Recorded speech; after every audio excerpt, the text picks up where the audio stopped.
Good morning, good afternoon, good evening. Standard 8 subject SST, book name हमारे अतीत, part number 3, lesson number 5।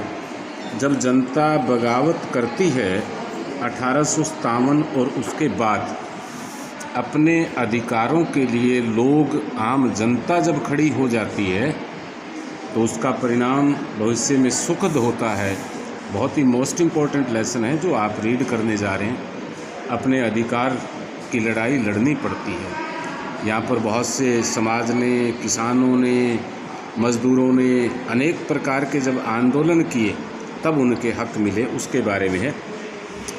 कहते पिछले पाठों में आपने ईस्ट इंडिया कंपनी की नीतियाँ और जनता और उसके प्रभावों के बारे में पढ़ा। ईस्ट इंडिया कंपनी क्या थी बेटे कि 1600 शताब्दी में, यदि हम इतिहास में जाएं कि हिंदुस्तान का इतिहास जब दुनिया ने चलना और बोलना नहीं सीखा था तो यहाँ पर सिंधु घाटी की सभ्यता, हड़प्पा और मोहनजोदड़ो आज की सभ्यता की तरह विद्यमान थी।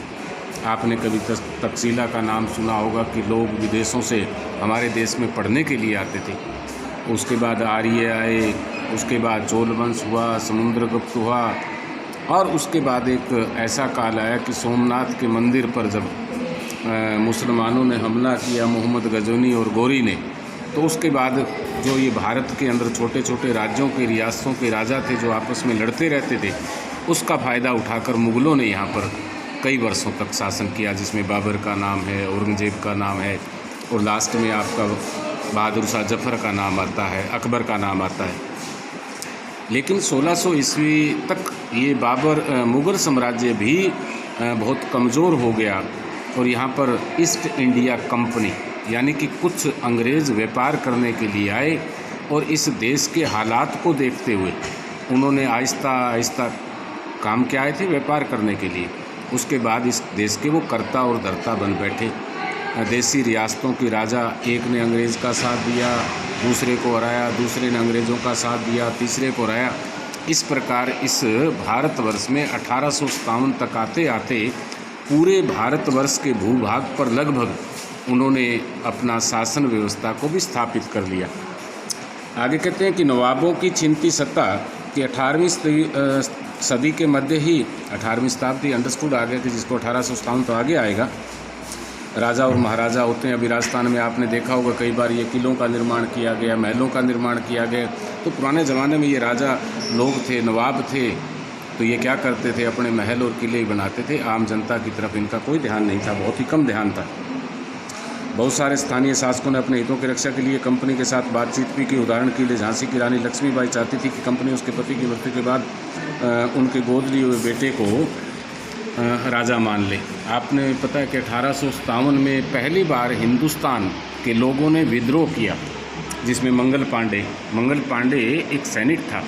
और उस वक्त ऐसी चर्चा थी कि जो सैनिक था उसको वो कारतूस छीलना पड़ता था, तो अफवाह फैलाई गई कि उसमें गाय और सूअर का मांस लगा हुआ है। गाय हिंदुओं का धार्मिक पशु है और सूअर मुसलमानों का, तो इसलिए मंगल पांडे ने सबसे पहले उस कारतूस को बंदूक में डालने से मना कर दिया, अंग्रेज़ों के खिलाफ विद्रोह किया। रानी लक्ष्मीबाई का आपने नाम सुना है कि वो ऐसी मर्दानी थी, उससे थर अंग्रेज़ कांप उठे थे। लास्ट में वो वीर गति को प्राप्त हुई थी, किस प्रकार अंग्रेज़ों से लोहा लिया। इसी प्रकार नाना फडणवीस, जिनकी पेंशन को बंद कर दिया था। यानी कि कहने का तात्पर्य 1857 में ये जो चिंगारी थी, एक था अंग्रेज़ों के खिलाफ विद्रोह, लेकिन इसको बाद में 1857 को स्वतंत्रता संग्राम का पहला प्रयास जिसको हम कहते हैं वो किया गया।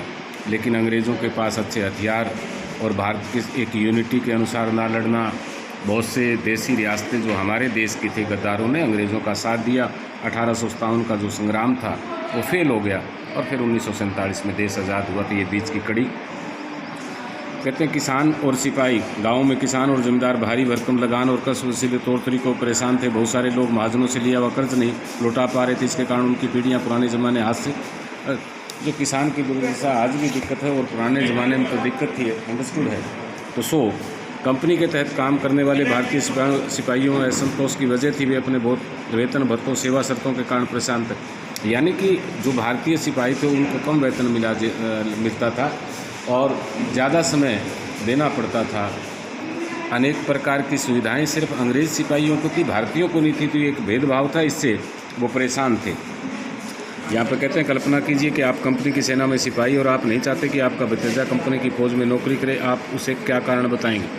यानी कि आज कई बार अभी जैसे 2-4 किसान जैसे हम ले लें बेटे कि बहुत से किसान अब आप लोगों को पढ़ा रहे हैं, क्योंकि खेती एक घाटे का सौदा और आगे आने वाले समय में कैसे रहेगा, इसलिए माँ बाप ज़्यादा प्रयास करें कि आप पढ़ें और पढ़ लिख कर अपना मुकाम जो आगे आने वाले समय में वो आप हासिल करें।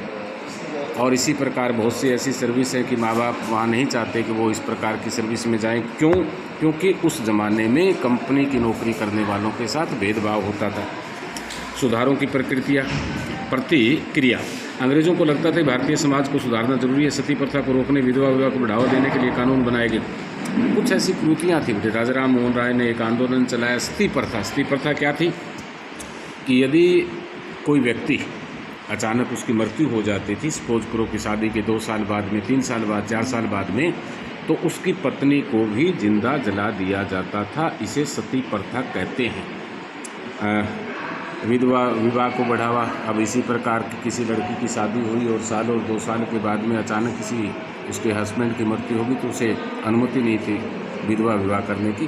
तो इस प्रकार की समाज में कृतियाँ थी, उनके खिलाफ कुछ समाज सुधारकों ने आवाज़ उठाई। लेकिन रूढ़िवादी लोगों को लगा कि अंग्रेज़ उनके धर्म में, संप्रदाय में वो यानी कि दखल दे रहे हैं, यानी कि हमारे जो रीति रिवाज है उसके अंदर दखल दे रहे हैं। तो ये इस प्रकार थे। जनता की नज़र में उस ज़माने के लोग अंग्रेज शासन के बारे में क्या सोच रहे थे, इसका जायजा लेने के स्रोत 1 और 2 को पढ़ें। क्या कहते हैं?